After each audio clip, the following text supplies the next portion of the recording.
22 नवंबर 2024 शुक्रवार को पड़ रही है मार्गशीर्ष अष्टमी तिथि। दोस्तों, ये जो अष्टमी है मार्गशीर्ष महीने में पड़ने वाली सबसे बड़ी अष्टमी है, क्योंकि यह मार्गशीर्ष के दिनों में पड़ रही है। जो पंडित जी ने अपनी अभी की ही कथा में बताया है कि इस अष्टमी का बहुत ही बड़ा और विशेष महत्व होता है, और ऐसा दिन पूरे साल में सिर्फ एक ही बार आता है। और दोस्तों, आप सभी लोग जानते हो कि अष्टमी का अगर सबसे बड़ा कोई उपाय है तो वो 21 चावल के दाने वाला उपाय है। तो दोस्तों, इसकी अष्टमी के दिन आप लोगों को इस 31 चावल के दाने वाले उपाय को जरूर करना है। बहुत सारे लोग होंगे जिन लोगों ने इस उपाय को न किया हो, मतलब पूरा साल निकल गया, उन्होंने किसी भी दिन इस 31 चावल के दाने वाले उपाय को न किया हो। पर दोस्तों, आपके पास एक आखिरी मौका बचा हुआ है, जो 22 नवंबर के दिन। तो इस दिन आप लोगों को इस वाले उपाय को जरूर कर लेना है, भले ही आपने पूरे महीने भर इस उपाय को किया हो। पर अगर आपने इस मार्गशीर्ष महीने की अष्टमी के दिन अगर इस वाले उपाय को कर लिया, तो आपको इस उपाय को करने का वो फल मिलेगा जिसकी आपने कभी कल्पना भी नहीं करी होगी। इसीलिए आप लोग इस वाले उपाय को एक बार जरूर कर लेना, ताकि आप लोगों के हाथ से यह मौका ना जा सके और आपको इस उपाय को करने का फल मिल सके। दोस्तों, यह उपाय पंडित जी ने अपनी अभी की ही श्री शिव महापुराण की कथा में बताया है।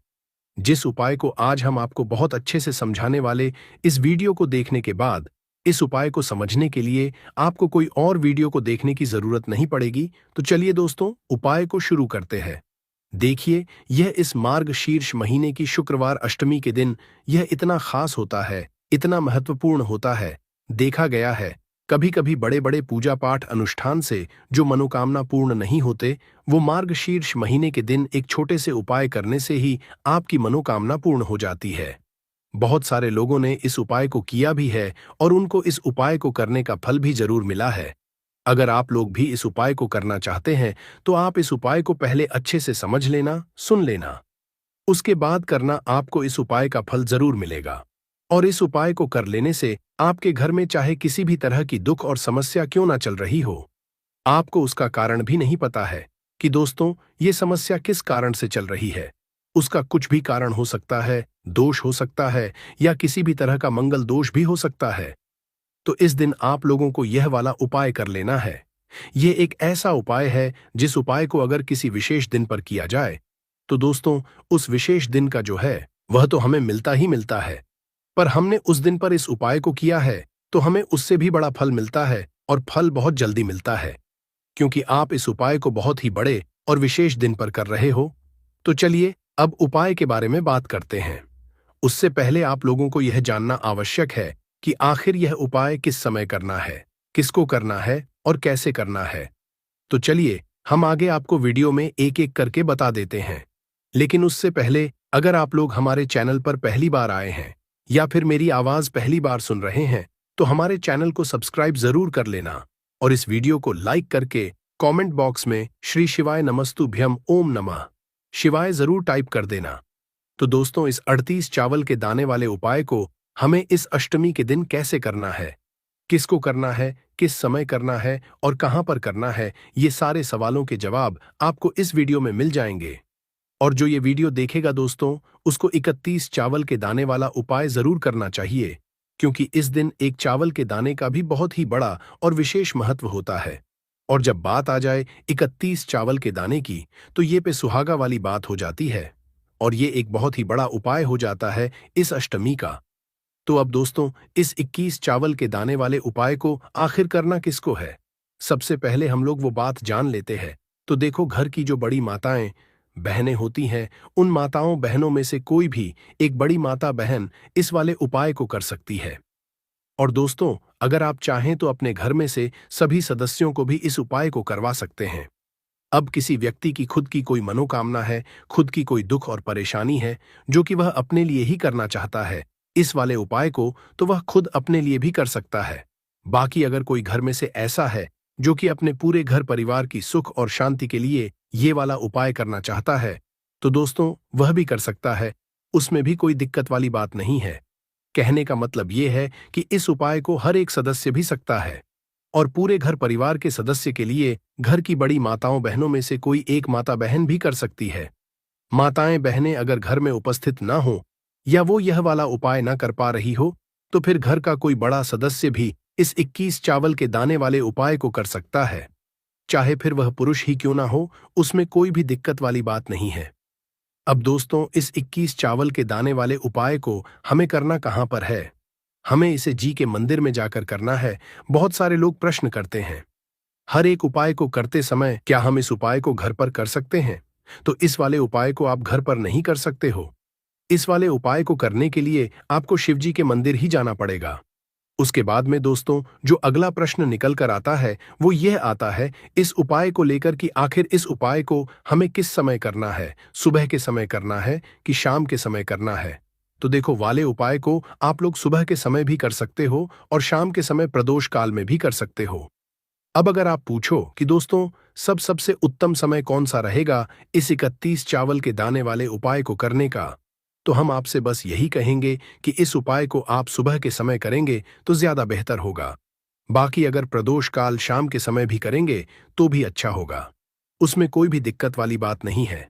तो अब दोस्तों, जो अगली सबसे बड़ी और महत्वपूर्ण बात आती है वो ये है कि सुबह अगर हम उपाय को करेंगे तो हमें कितने बजे से लेकर कितने बजे तक के बीच में करना है, और शाम के समय प्रदोष काल में करेंगे तो हमें कितने बजे से लेकर कितने बजे के बीच में करना है। तो देखो, सुबह जितनी जल्दी हो सके आप उपाय को करने की कोशिश करना। बाकी अगर किसी कारणवश लेट भी हो जाओ, थोड़ी देर भी हो जाए, तो 10 या 11 बजे तक भी आप उपाय कर लेना, पर 12 बजे से ज्यादा देरी ना हो, इस बात का ध्यान रखना। उसके बाद में दोस्तों, अगर शाम के समय प्रदोष काल की बात करें, प्रदोष काल का जो समय है होता है वो शाम के 6 बजे से शुरू हो जाता है। मतलब शाम के 6 बजे से लेकर 7 बजे के बीच का जो समय होता है, ये समय प्रदोष काल का समय होता है। पर अभी जो मौसम चल रहा है, इस मौसम में जो है शाम बहुत देरी से होती है, तो आप इस उपाय को 7 या 8 बजे के बीच में भी कर सकते हो। मतलब शाम के 6 बजे से रात 8 बजे के बीच में आप कभी भी इस उपाय को कर सकते हो, उसमें कोई भी दिक्कत वाली बात नहीं है। अब दोस्तों, यहां पर इस उपाय को लेकर एक और सबसे बड़ी बात ये निकल कर आती है कि इस 31 चावल के दानों को हमें लेना कहां से होता है, और हमें इस उपाय को करने के साथ में क्या और कुछ भी सामग्री ऐसी होती है जो शिव जी के मंदिर लेकर जानी पड़ी रहती है। तो देखो, यहां पर हम आपको बता दें। सबसे पहले आप लोग ये जान लो कि यह जो 31 चावल के दाने वाला उपाय है, सिर्फ और सिर्फ की सामग्री लेकर कभी भी शिव जी के मंदिर मत जाना, क्योंकि हमें भगवान के सामने ये नहीं दर्शाना है कि अगर हम भगवान शिव जी के मंदिर आए हैं तो अपने फायदे के लिए आए हैं। तो इसलिए जो भी पूजन सामग्री है, उपाय सामग्री है, 31 चावल के दाने, इसके साथ में आपको पूजन सामग्री भी जरूर लेकर जाना है। देखो, अगर सुबह के समय उपाय कर रहे हो तो सीधी सी बात है, एक लोटा जल तो आप लेकर जाओगे ही जाओगे। वही एक लोटा जल, अगर मिट्टी का जल बहुत अच्छा रहेगा। मिट्टी का जल कैसे बनाया जाता है, इसके लिए हमने पहले से बहुत सारी वीडियोस बना दी है। आपके पास इस दिन एक आखिरी मौका रहेगा मिट्टी का जल शिवाजी पर चढ़ाने का और उपाय को करने का। बहुत बड़ा आपको इस दिन फल मिलेगा, तो इसीलिए इस दिन हो सके तो दोस्तों, मिट्टी का जल चढ़ाना तो अपने साथ में कम से कम एक लोटा जल तो आपको लेकर जाना ही जाना है। अगर मिट्टी का जल नहीं है तो घर का जल भी आप इस्तेमाल कर सकते हो। इसके अलावा जो पूजन सामग्री है, देखो 31 चावल के दाने ये अलग आपके रहेंगे, और जो आपकी पूजन सामग्री रहेगी वो अलग रहेगी। पूजन सामग्री में आप जो भी चीज लेकर जाना चाहे वो लेकर जा सकते हैं। एक बेलपत्र भी लेकर जा सकते हैं, उसमें कोई भी दिक्कत वाली बात नहीं है। वही अगर हम बात करें शाम के समय की, तो शाम के समय शिव जी पर जल नहीं चढ़ता है, इसीलिए शाम के समय आप लोग एक दीपक तैयार कर लें, जो कि गोलबत्ती का आटे शुद्ध देसी गाय का घी का होगा। इस बात का आप लोगों को ध्यान रखना है, और इस दीपक को आपको घर से जलाकर नहीं लेकर जाना है, भगवान शिव जी के मंदिर में जाकर ही जलाना है। इस बात का भी आप लोगों को ध्यान रखना है। अब दोस्तों, यहां पर हमें इस बात को समझना है कि यह 31 चावल के दाने हमें लेना कहां से है। क्या हमें दुकान से लेकर आना है, या हमें अपने घर से लेना है, या कहां से लेकर आना है, और कौन से चावल लेना है, क्योंकि चावल भी बहुत के होते हैं। तो देखो, इन सभी सवालों के जवाब आप लोग एक बात में सुन लो कि दोस्तों, ये जो उपाय है, इस उपाय में आपको ये नहीं देखना है कि दोस्तों कौन से चावल है, कौन से चावल नहीं है। बस जो भी चावल ले रहे हो वो चावल का दाना सबूत होना चाहिए, मतलब साबुत होना चाहिए, टूटा हुआ नहीं होना चाहिए, कटा पीटा नहीं होना चाहिए। ये बात आपको ध्यान रखना है। बाकी आपका चावल बासमती हो या सादा चावल हो या कोई सा भी चावल हो, उसमें कोई वाली बात नहीं है। तो सीधी सी बात है कि आपके घर के रसोई घर में जहां पर आप भोजन बनाते हो, वहां पर जो भी चावल आपके उपस्थित हो, उन चावलों में से अपनी एक कटोरी भर लेना या एक मुट्ठी चावल अलग से निकाल कर रख लेना। क्योंकि हम 21 चावल ही यहां पर इस उपाय में लेने वाले हैं, तो हमें यह चावल के दाने गिनकर निकालने पर दे देंगे। इस बात का आप लोगों को ध्यान रखना है। तो अपने उस चावल की कटोरी में से या चावल में से एक ऐसे चावल के दाने आप लोग निकाल लो जो कि टूटे हुए ना हो, कटे पिटे ना हो, जिनमें कोई दाग ना लगा हुआ हो।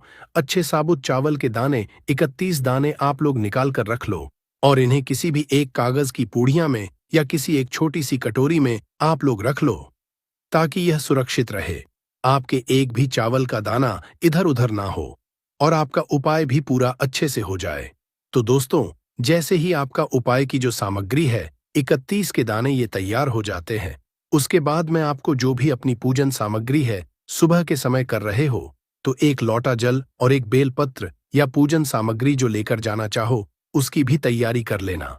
और शाम के समय जा रहे हो तो दोस्तों, अपना जो दीपक है उसे तैयार कर लेना और उपाय को करते समय शुद्धता का विशेष रूप से ध्यान रखना। सुबह सुबह स्नान करने के बाद ही उपाय को करने की आप लोग तैयारी। उसके बाद अगर शाम के समय की बात करें तो शाम के समय आपको स्नान करने की जरूरत नहीं है, पर शुद्धता का ध्यान रखना है। आपको स्नान तो नहीं करेंगे, आप हाथ मुंह धोकर भी इस वाले उपाय को शाम के समय प्रदोष काल में कर सकते हैं। इसमें कोई दिक्कत वाली बात नहीं है। तो आप अपने उपाय की पूरी सामग्री तैयार करके आपके पास ही में जो आपका शिवा मंदिर हो वहां पर पहुंच जाइए। सबसे पहले शिवा मंदिर में जाकर आप लोगों को उपाय नहीं करना है, भगवान के दर्शन करना है, भगवान से आशीर्वाद हासिल करना है। फिर शिवजी के शिवलिंग के पास में आना है। शिवलिंग के पास में आने के बाद आप जो पूजन सामग्री लेकर आए हुए हैं, जैसे कि सुबह गए हुए होंगे, तो एक लोटा जल और जो भी पूजन सामग्री लेकर आए हैं, आप उनसे भगवान शिवजी की पूजन कीजिए। सबसे पहले तो एक लोटा जल ही चढ़ेगा, फिर आपको एक बेलपत्र श्री का जाप करते हुए शिवलिंग पर चढ़ा देना है। उसके बाद में आपकी पूजन पर चढ़ेगी। उसके बाद में अगर दोस्तों शाम के समय अगर आप इस उपाय को कर रहे हो, तो अपने साथ में कम से कम एक जो दीपक है गोल बाती का, जो आप अपने साथ में लेकर गए हो, उस दीपक को मंदिर में जाकर अपनी माचिस से जलाना है और उस दीपक को शिवलिंग के पास में रखना है। इस दीपक को रखने के बाद ही आप लोगों को अपना ये वाला उपाय शुरू करना है और दीपक को ज्यादा पास में मत रखना। वैसे भी गर्मी पड़ रही है, भगवान शिव जी को आंच नहीं लगनी चाहिए, तो दोस्तों से ही आपकी पूजा अर्चना हो जाती है। आप भगवान शिव जी को प्रसन्न कर लेते हैं। उसके बाद में शिवलिंग के पास ही में आप कहीं पर बैठ जाइए। सामने या आसपास जिस जगह पर आपको बैठना हो वहां पर बैठ जाइए और अपने वह 31 चावल के दाने अपने सामने निकाल कर रख लीजिए। क्योंकि अब यहां पर उपाय को यहां पर करने की आपको तैयारी करना है। और इस तरीके से जब आप उपाय करेंगे, पूजन सामग्री करने के बाद, पूजन अर्चना करने के बाद, तो आपको उपाय का फल बहुत और बहुत बड़ा होकर मिलेगा। तो अपने 31 चावल के दाने अपने सामने निकाल कर रख लेना। और यह जो उपाय है यह आपकी सीधे हाथ की हथेली से होगा, इसलिए इस बात का भी विशेष रूप से ध्यान रखना है। तो सीधे हाथ की हथेली का उपाय करके ही आप लोग अपना इस वाले उपाय को करना। अपने सामने जो भी आपकी कागज की पुड़िया है उसको खोल कर रख लो, या कटोरी है तो दोस्तों उसे अपने सामने रख लो और अपने वह 31 चावल दाने निकाल लो। उसके बाद में दोस्तों अब आपको क्या करना है कि शिवलिंग आपके सामने होगी, तो आपने वह 21 चावल के दाने एक एक करके जहां पर आपने बेलपत्र चढ़ाया है, आपको शिव जी के शिवलिंग के ऊपर चढ़ाना है। कहां पर चढ़ाना है? शिवलिंग के ऊपर चढ़ाना है और कहीं पर भी नहीं चढ़ाना है। आपको अपने हथेली से शिवलिंग के ऊपर चढ़ाना है, भले ही फिर वो अपने आप जलाधारी पर गिर जाए या मतलब वहीं पर गिर जाए, उसमें दिक्कत वाली बात नहीं है। पर आप चढ़ाओ शिवलिंग के ऊपर ही। तो आपको क्या करना है, अपना पहला चावल का दाना उठाना है, श्री शिवाय नमस्तु भयम बोलना है और शिवलिंग पर चढ़ा देना है। इसी तरीके से दूसरा चावल का दाना उठा है, शिवलिंग पर चढ़ाना है और मंत्र बोल देना है। और फिर तीसरा चावल का दाना उठाना है, श्री शिवाय नमस्तु भीम बोलना है और चढ़ा देना है। इसी तरह से आपको पूरे 31 चावल के दाने एक एक करके जी के शिवलिंग के ऊपर चढ़ाना है और भगवान से प्रार्थना करते जाना है। मतलब प्रार्थना तो आपको आखिरी में करना है, पर हर एक चावल के दाने को चढ़ाते समय श्री शिवाय नमस्तु भी हम जरूर बोलना है। उसके बाद ही में ये चावल का दाना शिवलिंग के ऊपर आपको चढ़ाना है। जैसे ही आपके 31 चावल के दाने शिवलिंग के ऊपर जाते हैं, तो दोस्तों उसके बाद में आपको क्या करना है? भगवान से अपनी मनोकामना बोलना है। मनोकामना भी कब बोलना है? जब आपका 31 चावल का दाना आपके सीधे हाथ की हथेली में हो और आप उसे चढ़ाने के लिए जा रहे हो। श्री शिवाय नमस्तु भ्रम बोलकर उस आखिरी चावल के दाने को शिवलिंग के ऊपर चढ़ा देना और भगवान से फिर अपनी वह मनोकामना बोल देना।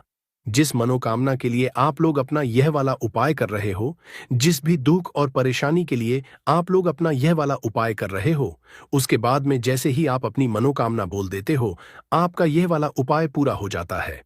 पर दोस्तों, उपाय को करने के बाद आप लोगों को 2 मिनट शिव जी के मंत्र का जाप जरूर करना है और मंत्र का जाप करने के बाद भगवान से एक और बार प्रार्थना करना है अपनी मनोकामना के लिए या अपनी जो भी दुख और परेशानी है उसके लिए।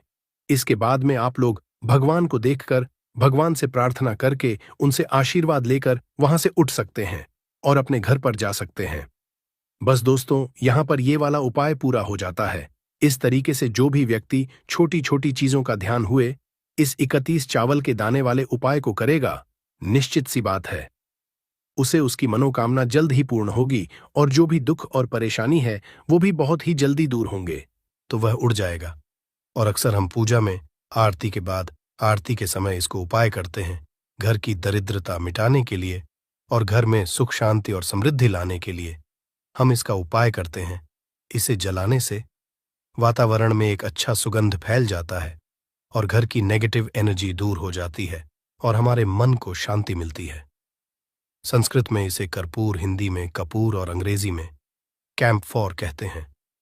तो पहला जो है, आपके घर में लड़ाई झगड़ा बहुत ज्यादा होता है, छोटी छोटी बातों पर ही गाली गलौज होने लगता है, परिवार रिश्ते भूल जाता है कि कौन बड़ा है कौन छोटा है।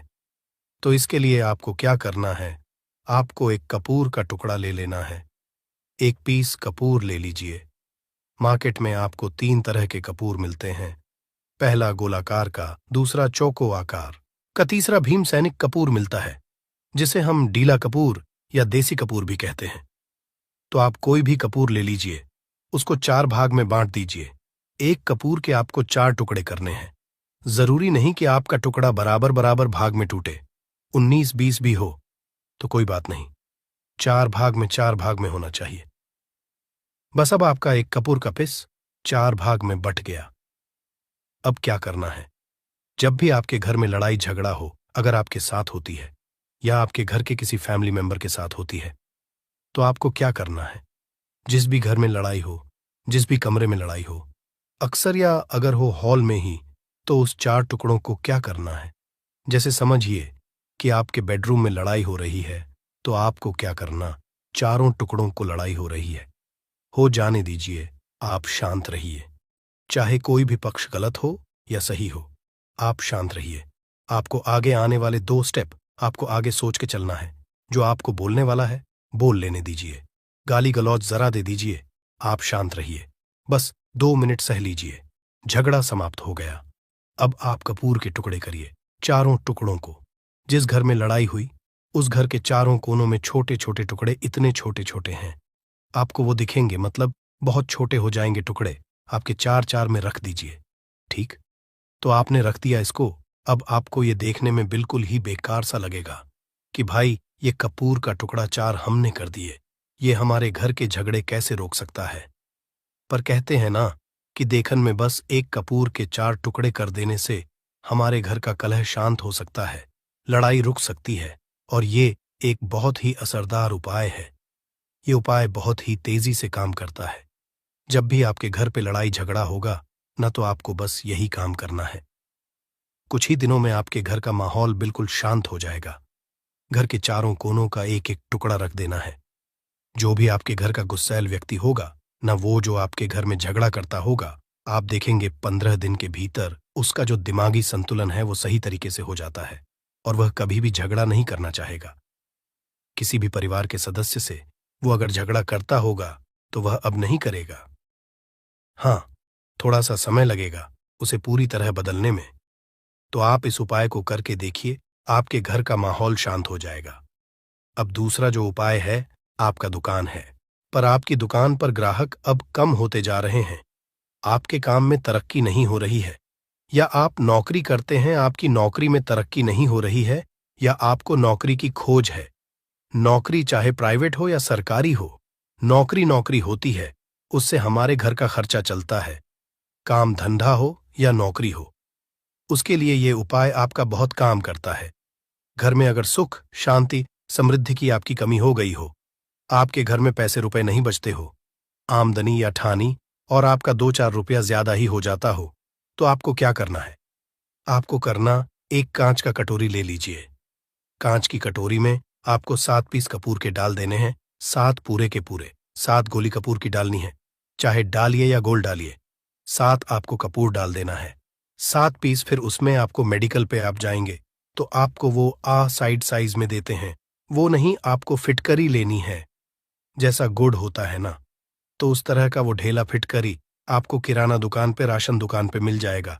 2 छोटे छोटे टुकड़े फिटकरी के ले लीजिए और उसमें एक सेंधा नमक का, सेंधा नमक वही है जो हम व्रत त्योहार में खाते हैं, तो सेंधा नमक का टुकड़ा, पिसा हुआ कोई भी चीज इसमें नहीं लेना है। आपका घर का जो नमक, साधा नमक खाते हैं, वो नहीं लेना है। आपको यही 3 चीज लेना है।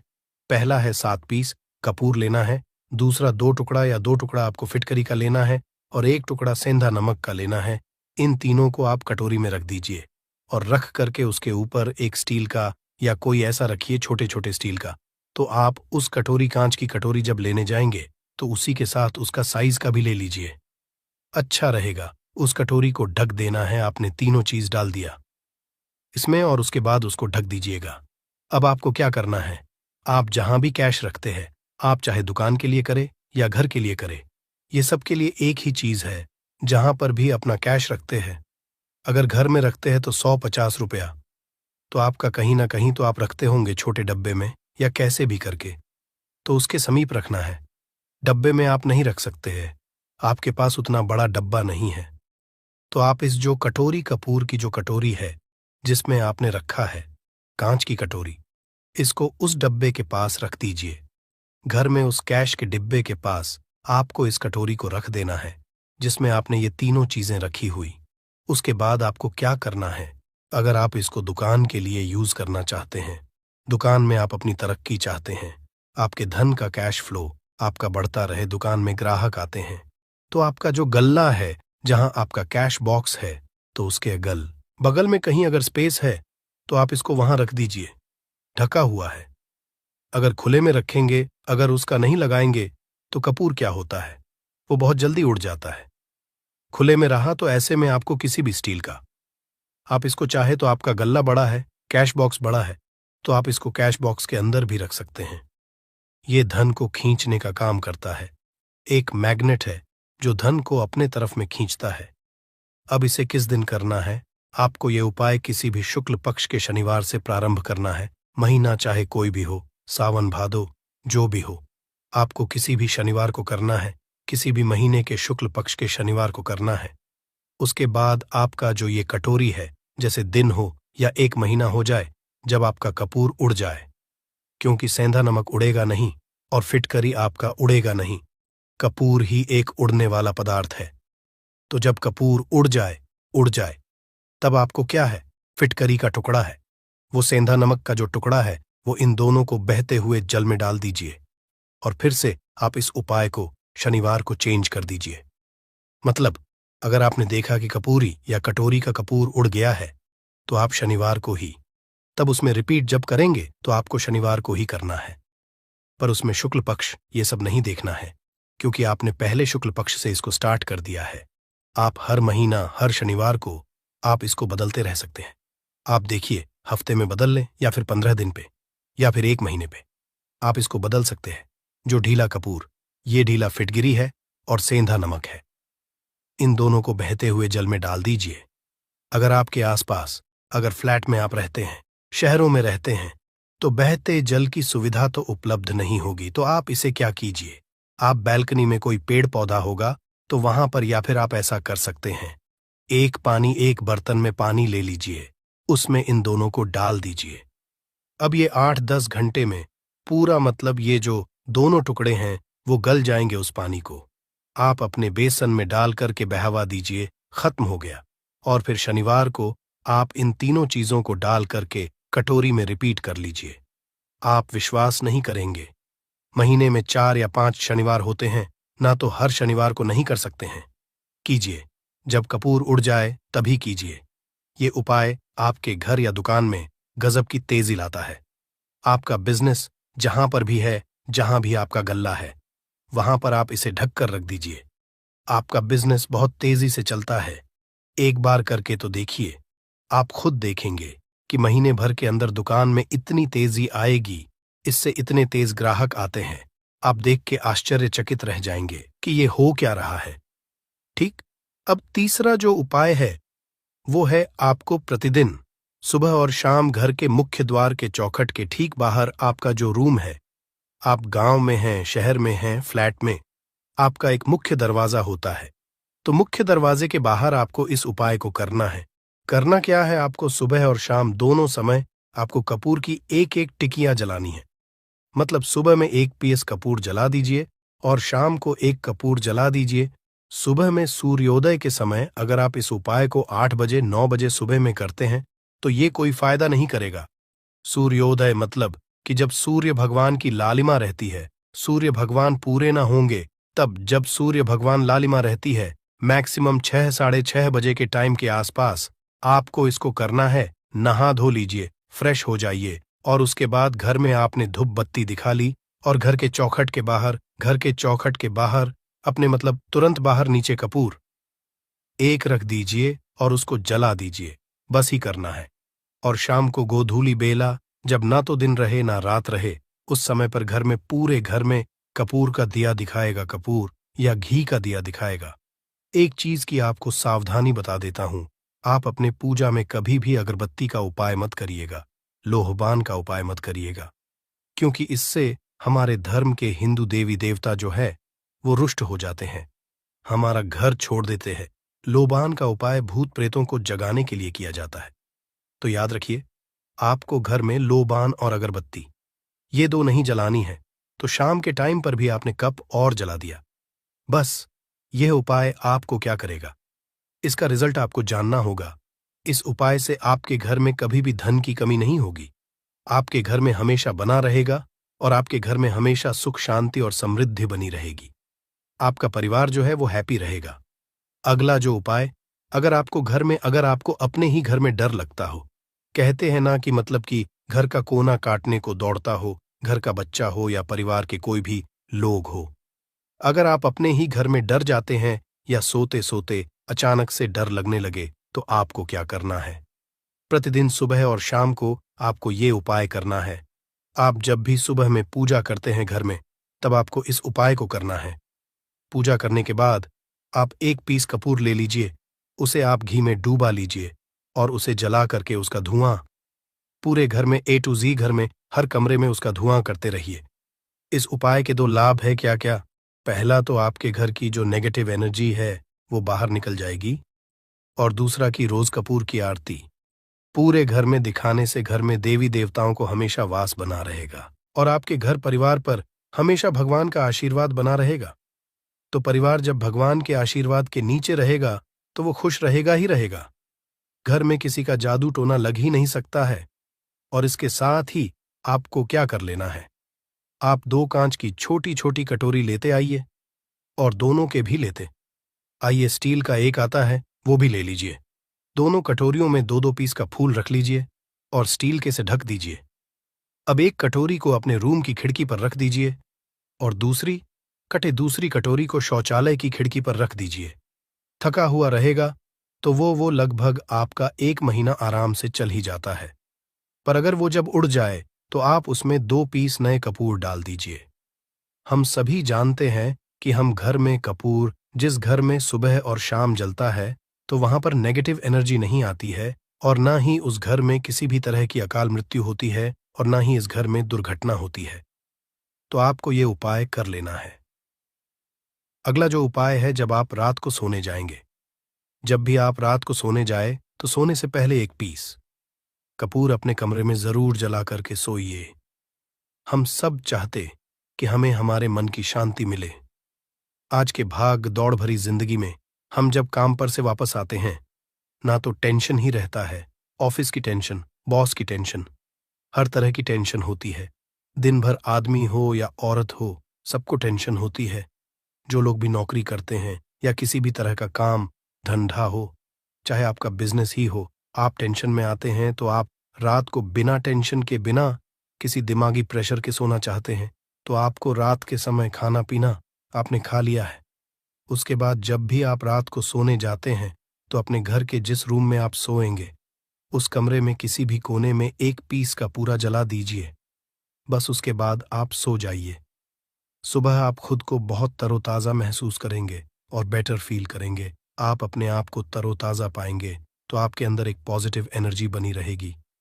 उपाय को करके देखिए, अगर आपको माइंड रिलैक्स करना हो तो अगला जो उपाय है, अगर आपको अचानक धन चाहिए, अगर आपको अचानक धन की प्राप्ति चाहिए, जैसे कई लोग लॉटरी खेलते हैं, वहां पर इसकी परमिशन होती है, तो आप चाहते हैं कि उसमें आप जीते, तो इसके लिए आपको क्या करना है? आपको शुक्रवार के दिन यह उपाय करना है। एक गुलाब का फूल और उस गुलाब में एक पीस कपूर रख दीजिए और उसे जला दीजिए।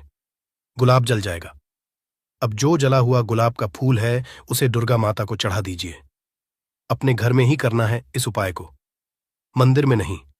उसे घर में जो आपके माता या फोटो होगा उनके सामने चढ़ा दीजिए। इस उपाय से जो है ना, आपको अचानक के संजोग जाते हैं। पर इस काम को आपको कंटिन्यू 43 डेज तक करना है। 45 दिन तक लगातार इस उपाय को करना है। आप किसी भी शुक्ल पक्ष के शुक्रवार से इस उपाय को शुरू कीजिए और 43 डेज तक इसको कंटिन्यू करके रखिए। अगर आप इसे नवरात्रि के समय उपाय करेंगे ना, तो ये आपके लिए सोने पर सुहागा साबित होगा। आपको घट स्थापन के दिन से, जिस दिन हम घट स्थापन करते हैं प्रथमा के दिन से, उस दिन से 43 डेज तक ये उपाय रोज करना होगा। आपको इन 43 डेज में कहीं ना कहीं से अमाउंट, चाहे जहां से भी मिले, कहीं ना कहीं से वो मिलना ही मिलना होता है। अगला जो उपाय है, अगर आपके घर में वास्तु दोष लगता है, आपके प्लॉट का कोई कोना कहीं कटा हुआ हो, क्योंकि हम सभी लोग जानते हैं कि वास्तु शास्त्र के अनुसार वर्गाकार और आयताकार ये दो प्लॉट ही है। जो घर में रहने वाले को, उस प्लॉट पर जो घर बनता है उसमें रहने वाले सभी लोग हैप्पी रहते हैं, उस घर में कोई वास्तु दोष नहीं होता है। पर अगर आपके प्लॉट का कोई कोना कटा हो तो उस घर में वास्तु दोष लगता है। तो आपको क्या करना है? आपके घर में जहां स्तुदोष लग रहा हो वहां पर कपूर का 2 टुकड़ा रख दीजिए। जब वही कांच की कटोरी में आपको 2 टुकड़ा रख देना है और कटोरी को ढक दीजिए। से जब वो कपूर का टुकड़ा कपूर उड़ जाए तो आप वहां पर दूसरा 2 पीस उस कटोरी में, कांच की कटोरी में कपूर रख दीजिए। आपको 2 पीस ही कपूर रखना है, क्योंकि जोड़े में इसको रखना है, मेल फीमेल हो या जैसा भी हो, इसको पैर में ही रखना है। जोड़े में ही आपको 2 पीस कपूर वहां पर रखना है। इससे आपके घर का वास्तु दोष दूर होता है और आपके घर का जो फैमिली मेंबर है, हर फैमिली मेंबर के लाइफ चेंजिंग आना चालू होगा और वो हैप्पी रहने लगेगा। अगर आपको अपना भाग्य चमकाना हो तो कहते हैं ना कि कई लोगों का दुर्भाग्य पीछा छोड़ता ही नहीं है। ऐसे में आपको क्या करना है? अपने भाग्य को तेज करने के लिए आपको प्रत्येक शनिवार को अपने नहाने के पानी में कपूर के तेल की 2 बूंद डाल देनी है और तब नहाना है। ये पानी आपको फ्रेश तो रखता ही है, साथ ही साथ आपके भाग्य को भी गजब ढंग से चमकाता है। आप 3 शनिवार के अंदर में आपको इसका रिजल्ट बहुत जल्द मिल जाएगा। ये बहुत जल्द असर करता है।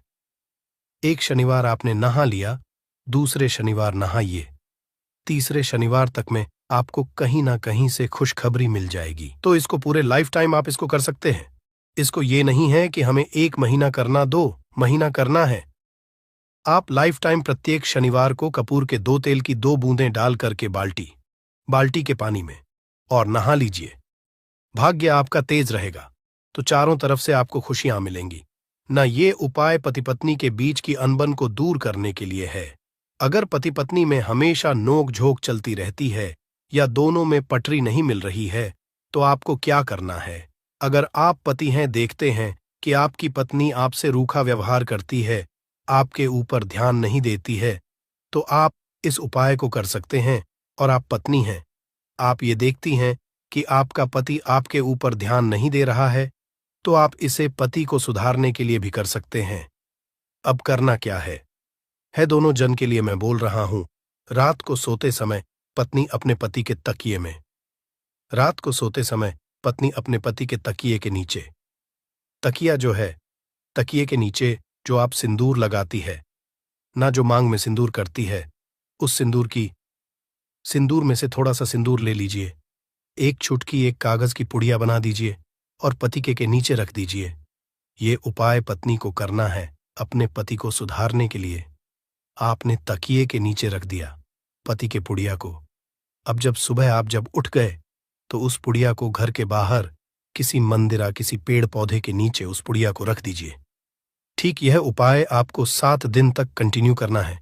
किसी भी दिन से शुरू कीजिए, इसमें कोई ये नहीं है, आप किसी भी दिन से उपाय कर सकते हैं। 7 दिन आप इस उपाय को करिए। अगर आप पति हैं, आप अपनी पत्नी को सुधारना चाहते हैं, तो आपको क्या करना है? आपको अपनी पत्नी के तकिए के नीचे 2 पीस कपूर रखना है। 2 कपूर ले लीजिए, उसे अपने पत्नी के तकिए के नीचे रख लीजिए। सुबह हो गई, उस कपूर को आप उस कमरे में, जिस रूम में आप लोग सोते हैं, पति पत्नी, उसी कमरे में आप इसको जला भी सकते हैं। या आप अगर जलाना नहीं चाहते हैं, अगर आपको लगे कि हाँ, मेरा मतलब बहुत अच्छा पेंट किया हुआ है, क्योंकि कपूर जलता है तो हल्का हल्का कालापन फैलता है, तो आप क्या कर सकते हैं, इसको घर के किसी भी कोने में, जैसे आपका रैक हो, अलमारी हो जो बना हुआ हो, तो कोने में कहीं पर इसको रख दीजिए। बस आपको भी इसको 7 दिन तक करना है। 7 दिन मतलब 7 दूरी 14 कपूर आपके घर के कमरे में किसी कोने में रखा रहेगा। 7 दिन के बाद, आप 7 दिन के अंदर ही आप पति पत्नी के बीच में अनबन जो है ना, वो दूर होगी और दोनों पति पत्नी के बीच में प्यार बना रहेगा। तो आप पति पत्नी चाहे पति के लिए करें या पत्नी के लिए करें, ये उपाय बहुत ही चमत्कारी है। करके एक बार जरूर देखिएगा। अब क्या करना है आपको, इसके साथ ही एक लगे हाथ एक और उपाय जान लीजिए। आप अपने घर के अपने बेडरूम में, जिस रूम होते हैं, पश्चिम दिशा के दीवार पर एक विष्णु भगवान का फोटो लगाइए। विष्णु भगवान का वो फोटो जिसमें माता लक्ष्मी अपने पति श्री हरि विष्णु के पैर दबाते रहती है, वो वाली फोटो आपको अपने घर के, अपने कमरे के पश्चिम दिशा के दीवार पर लगा देना है। बस धूप बत्ती आप दिखाते हैं, धूप बत्ती दिखाइए, अच्छी बात है। बस ये करके देखिएगा। 7 दिन के अंदर आपका पति पत्नी का प्रेम जो है ना, वो बढ़ा नहीं रहा, तो आप मुझे जो बोलिएगा वो आप करके देखिएगा। अब अगला जो उपाय है, ये असरदार उपाय है धनवान बनने लिए। अगर आप चाहते हैं कि आपके घर में हमेशा जो आपके घर का जो फैमिली मेंबर है, हर फैमिली मेंबर अच्छा खासा रुपया कमाए, सबके पास पैसा रुपया हमेशा बना रहे, दुख सुख तो आते जाते रहते हैं, पर जो दुख की मात्रा हो वो कम हो और सुख जो हो वो ज्यादा हो, पैसा रुपया रहेगा,